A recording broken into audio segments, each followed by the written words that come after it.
Hey, everyone, what's up? This is Abe from AI Synthesis. Real quick video here. I just want to I see a lot of questions from people starting out like, oh, what resistor should I buy at first? Should I organize these parts? You know, and people are like, oh, get these plastic bins, buy these resistors.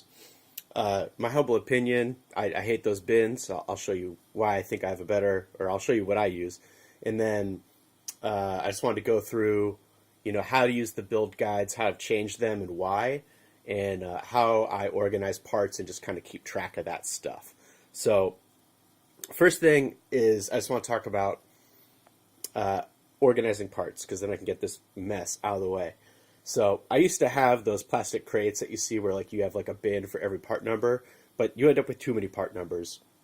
So what I started doing was getting these are collectible card bags or boxes. So for like people who like play Magic or Pokemon or whatever, you might see these. I don't know. I don't play. I think Pokemon go in sleeves. I missed that by was a couple of years older for that trend.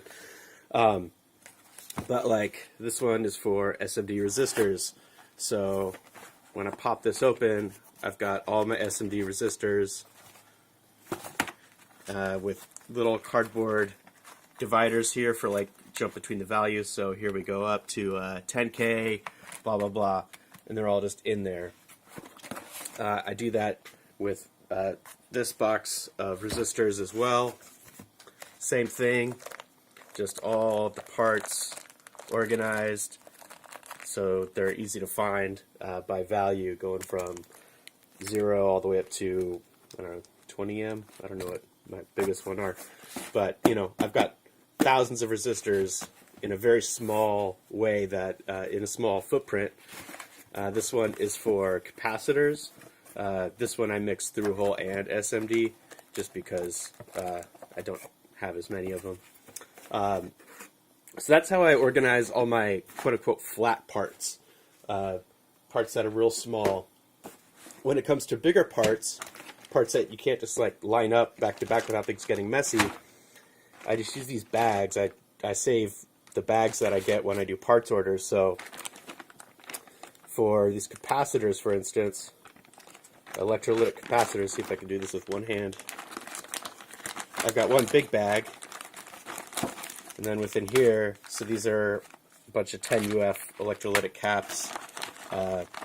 Basically the bag is just full of like those numbers. So when I need an electrolytic, I go to this bag, find the smaller part number, and go about my way. So, same thing with ICs. Those are in one big bag, and then in that big bag are smaller bags. One bag is for the TL series, one bag is for anything with an LM in front of it, etc. I do the same thing for diodes. The same thing with switches. One bag of all my switches. In that bag are smaller bags for single pole, double pole, all that good stuff. So that's how I organize my parts. And those are in these like two bins here. And on the front of each bin, I've got all the stuff that's in there, terribly out of focus for you. So the reason I do that is to save space and make it efficient. So now I want to talk about the build guides, what I do, and why I reorganize them. So, on the website, I've got, the build guides that you've seen with the bombs that link to the parts, the video that shows how to do everything, and then the step-by-step instructions. And when I started, I made the printable build guides basically PDFs of that. I stopped doing that because a lot of people are now building with an iPad or with a computer, with a phone by their side. So you can view this page because it's responsive on your bench. So the PDF that just showed this was of not a lot of value. So I changed it to reflect my own personal system.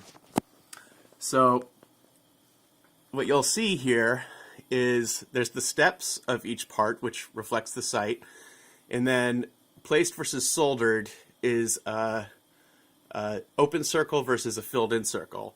And then on the right, I've got the same thing of need to order versus in stock. So when I'm just deciding, okay, I want to build a thing, be it my project or someone else's, I'll make a bomb like this, and on the right, I'll keep track of what I have in stock, going through my parts list, and then kind of putting that all in one box where I save everything. Each project has its own little box. I save the boxes I get to. And then as I go down, I'll just fill this in. So this is for the orgone accumulator, which I'm building a bunch of.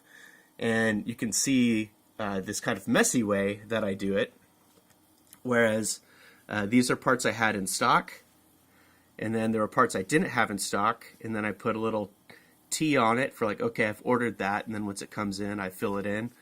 And then this is from M for Mouser, so when I'm either still waiting for that or I haven't knocked it off yet.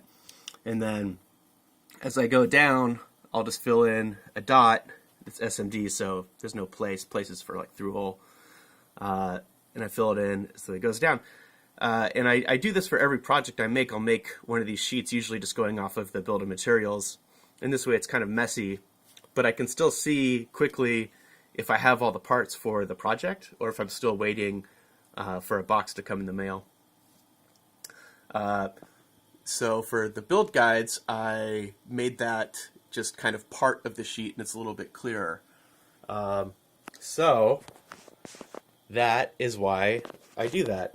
And I just wanted to make this quick video showing how I organize the parts and how to use the printable build guides. And I hope it's helpful. Sorry for the shaky cam.